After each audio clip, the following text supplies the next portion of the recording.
I'm Austin Tichenor, and welcome to the Shakespeareance. This is the first of my monthly conversations about Shakespeare and our life and culture, and I am so glad you could join me. This is the inaugural Shakespeareance 1, Shakespeareance the first, Shakespeareance I. I will style these month to month like a history play, or like a Super Bowl. And our topic for Shakespeareance 1 is, what is your favorite Shakespeare play? Do you have one?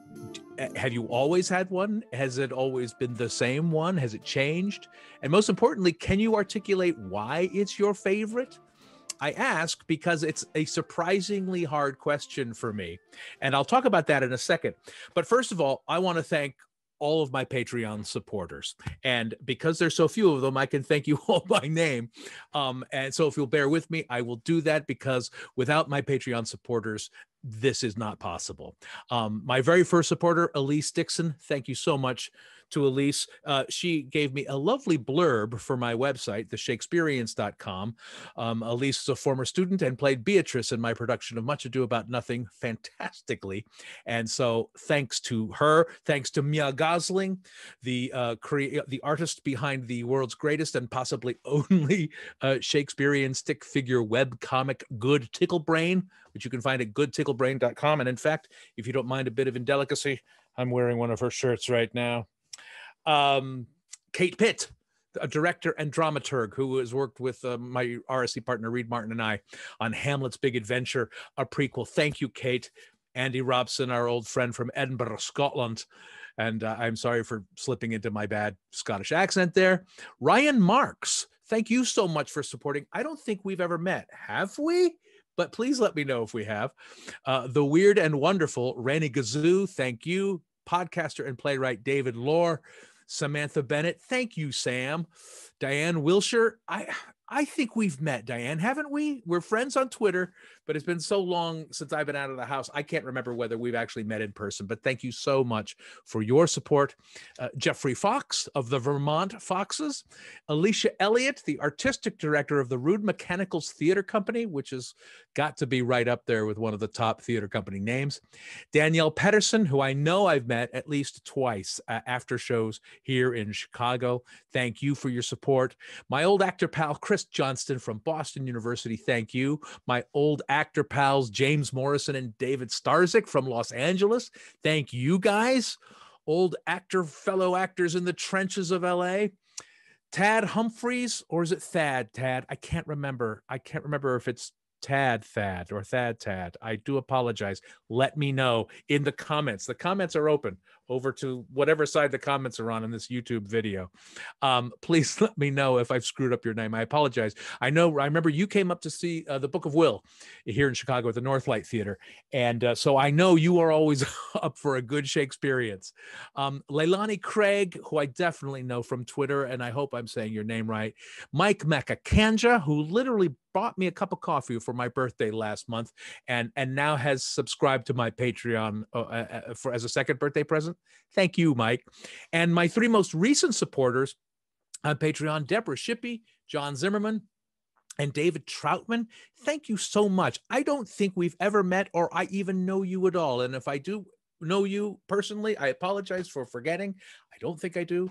Thank you so much for joining us here on this Shakespeareance. We're all about to find out what the Shakespeareance is going to become.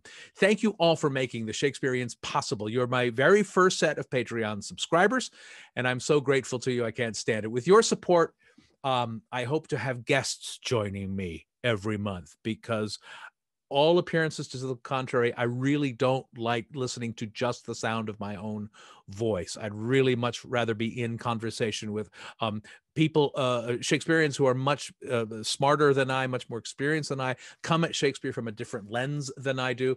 And I want to be in conversation with you guys. And that's how this will work. So after this, I'll talk for 15 or so minutes about my favorite Shakespeare play and why that's a difficult question for me. And then we'll go over to a Zoom link that if you are a qualifying Patreon supporter, you should already have the link ready and waiting for you on the Patreon page. That Zoom link is available to all the qualifying Patreon supporters who are contributing $5 a month and up. If you're watching this now and you're at the $3 level and you want to join the conversation live, you can go to my Patreon page right now, patreon.com/Austin Tichenor. Just upgrade your contribution to $5 a month, and you'll get access to the link right away, and you can join us for the live conversation as well as other perks that will come along. So let's talk about this. What is your favorite Shakespeare play? And again, if you want to ask questions or put it in the comments right now, you can do that, because I'll be watching this just as you're watching this. I've been asked the question a lot over the years, what is my favorite Shakespeare play? And it is a surprisingly difficult question for me to answer. And it took me a long time to figure out why it's so difficult for me. There are some plays, some of Shakespeare's plays that I always sort of look forward to, and then there are some that I actively dread. And I realize it's all about the production of Shakespeare's plays for me. I don't pick up his plays to read for pleasure. Do you? When I'm in a monthly Shakespeare book club, the grandly named North Shore Shakespeare Society, which my wife Dee Ryan is the proud president of. And whenever it comes time to read the play, it always feels like homework to me. Maybe that's true of all book clubs. Anything that's assigned is always a chore.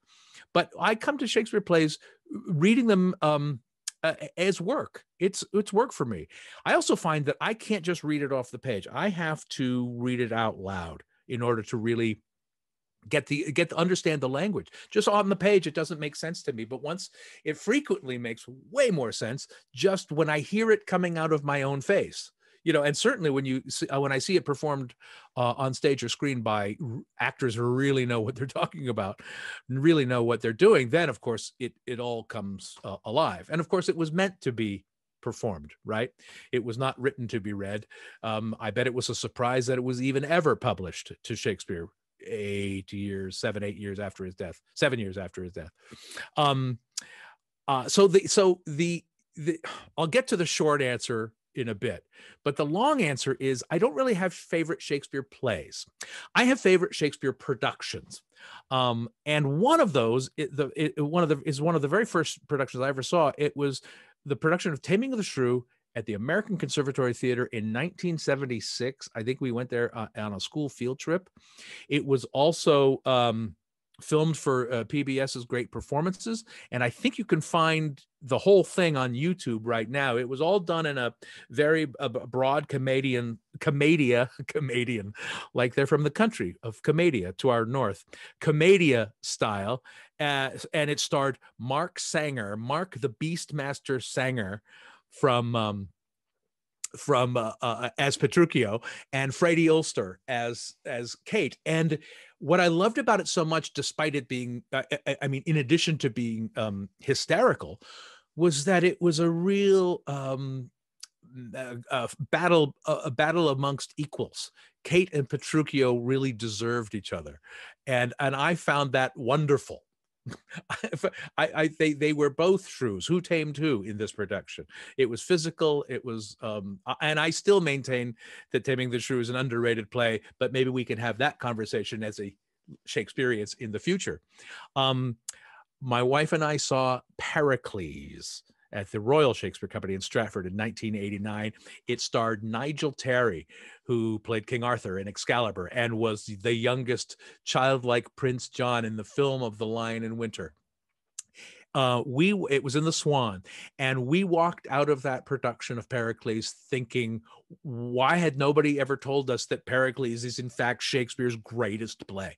It was phenomenal. It was adventurous. It was romantic. It was powerful. When the pirates arrived, it's one of the great stage directions. Pirates enter, I think. Well, these pirates rappelled in from the ceiling. It was spectacular. It was, and in fact, I've seen one other production of Pericles, the Oregon Shakespeare Festival production, but I saw it when it was performed at the Folger Shakespeare Library Theater, and that too was amazing. Very, very different. Very, very like a fable. maybe Shakespeare's lesser plays lend themselves to great productions. I don't know. Another topic for conversation, maybe.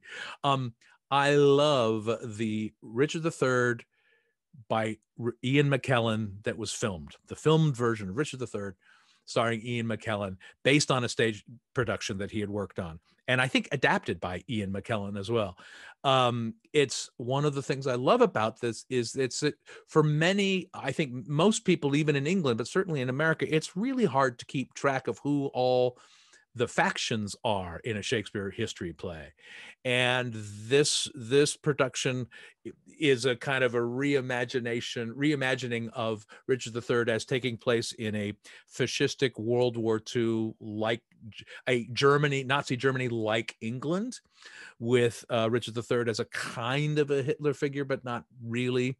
But it was the movie did so well at explaining visually who all the combatants were, who all the alliances were, and that he had married an American, or that the king's family, existing king's family, was American, and that helped explain so many of the animosity between them right there. Loved that production. Another one of my favorite productions of a play we don't see that much is All's Well That Ends Well. We saw the Troubadour Theater Production Company. We saw the Troubadour Theater Company's production of All's Cool That Ends Cool. The Troubadour Theater Company in Los Angeles, they're in Burbank, takes Shakespeare and pop music and mashes them together. And so they do these wonderful mashups of Shakespeare and pop music with an incredible band, incredible choreography, incredible clowning, and they're phenomenal entertainments that sound like a Edinburgh sketch show, but they're done with so professionally and with such great skill. They're far better than they kind of need to be. But the band is great, the singing is great, the choreography is fantastic, and they stick to the story of the script despite all the clowning and some improvisation. And some mucking about with the text. They still do stick to it. So this was All's Cool That Ends Cool, which is Shakespeare's All's Well That Ends Well, with the music of Kool and the Gang. Phenomenal. We've also seen their Fleetwood Macbeth, the Hamlet, the tragedy of the artist formerly known as the Prince of Denmark, Much Ado Brothers About Nothing, 12th Night, and some of their Christmas shows are wonderful too, like It's a Stevie Wonderful Life. Chef's kiss. One of my other favorite productions is the Scottish play, but filmed as Scotland, PA, where they set, and now it's been turned into a musical as well, I understand, which I haven't seen. But it's the story of Macbeth set in 1970s Pennsylvania amongst rival rival fast food franchises. And so Macbeth is opening up a chain that also has a Mac with a golden arches to it. It's surprisingly faithful to it. I guess I'm really intrigued and love how pliable, how malleable Shakespeare is, how the many ways in which Shakespeare can be interpreted. And again, I don't have favorite plays. I have favorite productions, and I have favorite scenes. Some of my favorite scenes are like the arbor scene in Much Ado About Nothing. That's a comedy I really like, but I have problems with it. And if productions don't solve those problems, then I tend to not like the productions. But the arbor scene in Much Ado About Nothing, where Don, Pedro, and Claudio try to talk while they know they're being overheard, and convince Benedict that Beatrice is actually in love with him. It's this great scene where they are performing this gossip for him, and it's full of physical comedy. Love that. I also love the play acting scene in Henry IV 1, where Falstaff and Hal each pretend to be Falstaff and Hal's father, and they role play, they play act what the upcoming conversation between Hal and his father is going to be like, and great revelations are discovered. It's both funny and incredibly powerful, and probably, if forced to choose, my favorite scene in the whole canon is the in Henry V, the night before the Battle of Agincourt, when Henry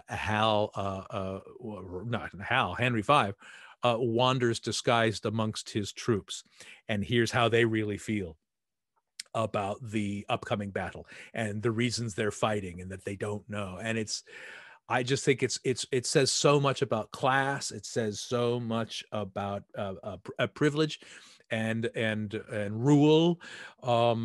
And so much of it is born from the fact that Hal has lived amongst these people when he, as a callow youth, when he play acted in Eastcheap and hung out with Falstaff and all the other reprobates. He knows these folks, but he can't move amongst them easily now as king. And there's something moving to me about that. And as I think about it, all those scenes I'm describing are about pretend, about performance, and how truths are revealed through the lie of performance. And I think that's clearly meaningful to me, because I think it also speaks to Shakespeare not being realistic, not being naturalistic. He wouldn't know even what those terms meant. There was never any confusion that what you were seeing on stage were real people or was actually happening. There was always a clear knowledge that you're watching an actor assume a role, and that meta level of understanding the difference between the performance, between the performer and the performance and the character is I think inherently theatrical. It's maybe why I'm attracted to Shakespeare generally at all, because Shakespeare got there first. In all the stuff I want to do on stage as a playwright for the Reduced Shakespeare Company, as a performer, that blending those levels of performance is something that Shakespeare is filled with, and that's clearly the reason why these are some of my favorite scenes. I have favorite characters too. I'm sure we all do. I love some of the clowns. I love Dogberry. I love Bottom. I love Shakespeare's incredibly strong women, Rosalind and Beatrice.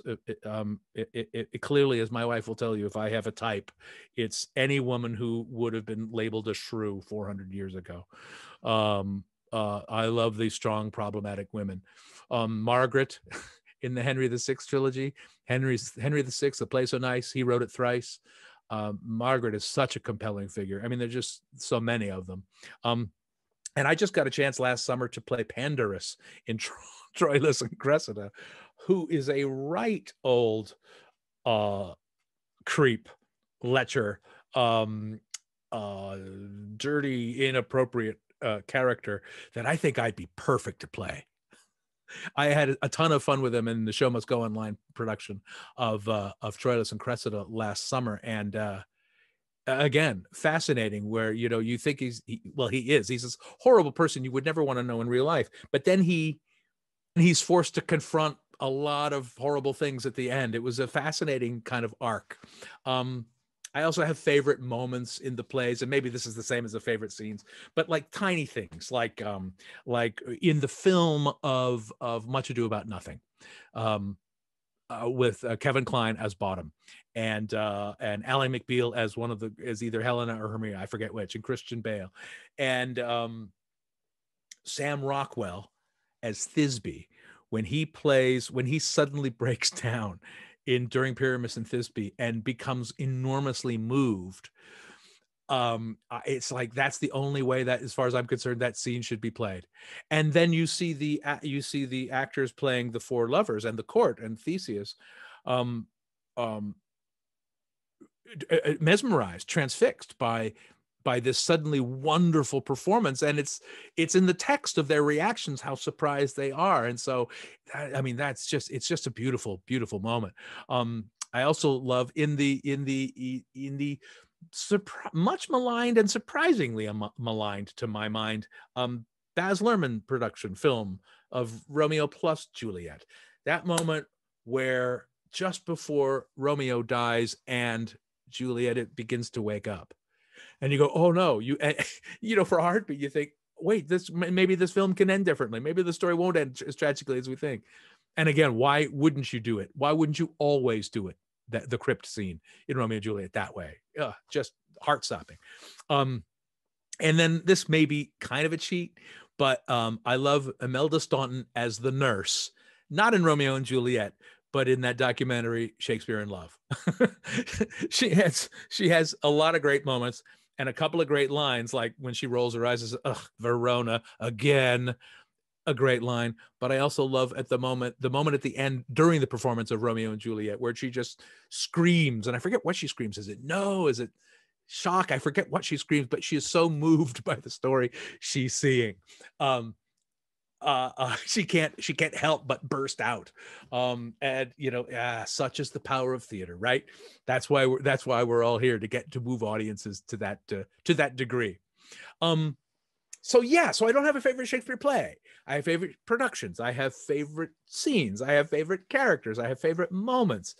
And so I'd love to talk to you more about what you like and why you like it. Is it the language? Is it the characters? Is it the situations, the stories? Is it the productions for you? What great productions have you seen? I would love to hear this in the conversation. And again, we're coming up to that point now, but I promised I would give you my answer about what my favorite Shakespeare play is. And yes, if I have to choose, my favorite Shakespeare play is The Comedy of Errors, because it's the shortest. Thank you for joining me for the Shakespeareance, our very first Shakespeareance together. If you want to find out more information about how you can join us month to month, join me on my Patreon page, patreon.com/Austin Tichenor. Hit the subscribe button here on my YouTube page, and be sure to click the notify me bell icon to be alerted to when the next Shakespeareance will happen.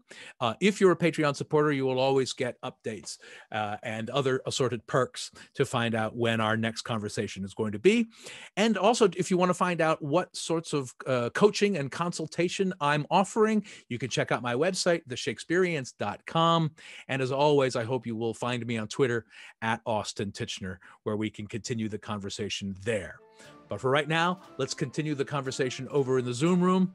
If you can join us, head over there now. And if you can't, thank you so much for joining me here.